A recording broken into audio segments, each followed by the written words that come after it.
Hello everyone, it's so good to be here yet again. Last night I got to see Blitz, which is the latest film from Steve McQueen. It's been a minute since we've gotten a full-length film from him. He's of course the filmmaker responsible for that heartbreaking masterpiece 12 Years a Slave, and the last projects he worked on were that 5-film anthology Small Axe, of which Blitz actually made me think back to Lover's Rock at one point in the film, and it was my favorite film from that 5-piece anthology. But no matter, this is very much a World War II film set in London during the Blitzkrieg bombing, and we see the danger and destruction of those bombing raids from the very start of the film. The flames and the chaos and the fear is something to behold. But as for the narrative perspective of the film, we follow the story of a mother who sends away her child to comparative safety from the bombing, which, as heartbreaking as a choice that is, it's quite reasonable all things considered. But of course, young George doesn't see things the same way. He desperately wants to get back to his mother, so he literally jumps off the train and embarks on a journey back to London, regardless of the fact that it's being currently bombed. So it is interesting to see a World War II story from a child's perspective for once. Not the only time this is done, of course, but it is a little refreshing comparatively.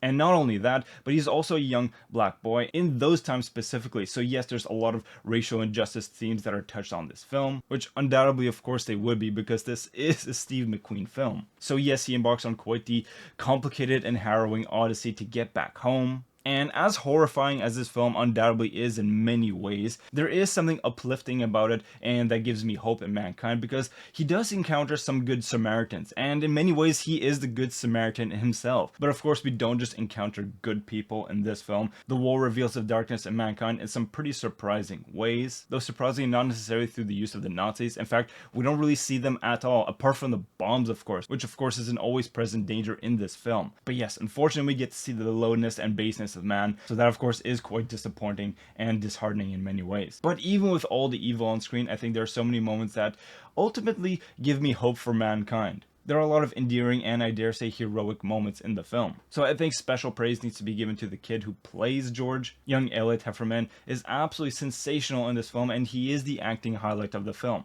Not to say that the other actors are doing a bad job, of course, far from it, but I do feel that maybe the film lacks a little bit of meat on its bones in terms of the side characters. They do have quite brief screen time, unfortunately. But of course, even with that brief screen time, you can't stop Saoirse Ronan from absolutely knocking it out the park. There is a vulnerability about her performance that I found quite powerful and marking. There's actually a moment where she sings in the film that, once again, even though she sings beautifully, there's a very raw and shaky start to it, which captures that unique emotional turmoil that she's going through at that point in her life. And speaking of music, there's actually quite a strong emphasis on music in this film. This is indeed the part that made me think back to Steve McQueen's Lover's Rock. It is something that infuses the life and joy of this family specifically. We see Saoirse Ronan, a singer. We see her father as well, who is a competent piano player, played by Paul Weller of all people, who was great in his role, even though, once again, it was quite thin in terms of substance and just screen time. And there are even further family ties in this film, which bring back, once again, this love of music that just imbues the lifeblood of this film.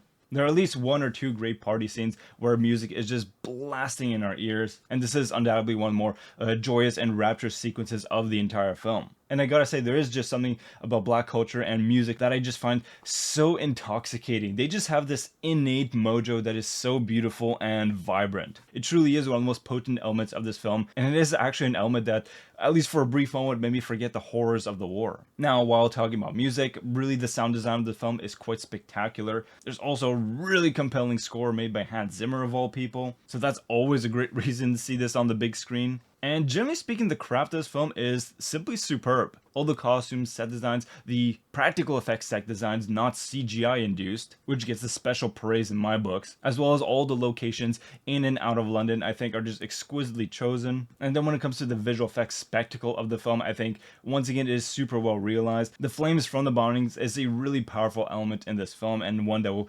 undoubtedly leave a mark on you. But the moments that resonate the most for me are the subterranean areas when people are hiding in the subways. There's one moment in the film in particular that really stood out to me. So overall, this is a very competent and moving film. But I do think that there are a few shortcomings about the film. I did mention that it's a little paper thin in some of the character developments. Even though the actors are great, they get very limited screen time for them to shine. And I also do find that switching between different character perspectives is maybe interfering with the pacing and the emotional tone of the film a little bit too often. We do have the perspective of the kid, the mother, and 1 or 2 flashback sequences as well, which individually I don't find them uninteresting, but in terms of the progression of the film, I think this is one area of the film where it could have been improved. And finally, I'm not sure how to express my feelings about the ending, but I feel like there's something slightly anticlimactic about it. I'm not sure how it would have ended it better, and obviously I'm not going to go into spoilers and say how it ends, but there you go. Those are kind of my thoughts. Putting that out there in the spirit of constructive criticism. This is still a movie that very much resonated with me for the most part, and yet another interesting World War II film to come out in the year 2024. So if that is something you're looking for,